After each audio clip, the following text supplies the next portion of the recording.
The motive remains unclear in the shooting of conservative activist Charlie Kirk, but it is prompting safety concerns among elected leaders. The White House and Congress are increasing security. A source says that includes President Trump's box at the Yankees-Tigers game last night. Another source says organizers moved a 9/11 ceremony for the president's safety yesterday.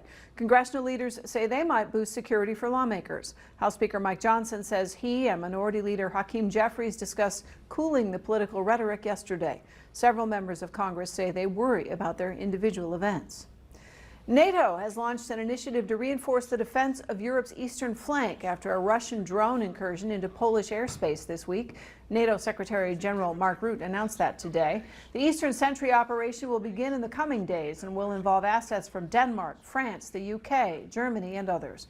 Rutte said Russia's drone incursion on Wednesday was not an isolated incident, and similar moves by Russia are increasing in frequency. In other national headlines, we send it over to Alan Miller. Well, Monica, reports from Gaza say Israeli strikes have destroyed more than 130 residential buildings over the past week and made 50,000 more Palestinians homeless.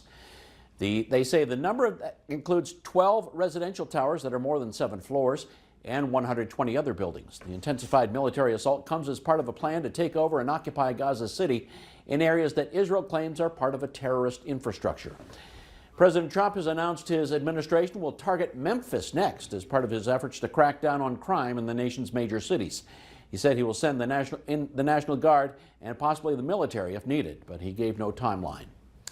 Senate Republicans are moving forward with plans to speed up the confirmation of President Trump's nominees for key executive branch positions.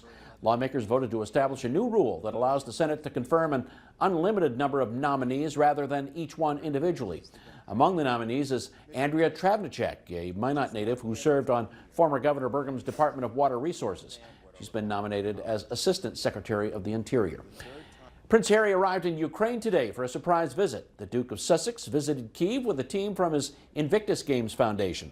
The Invictus Games is a sporting event for wounded military veterans.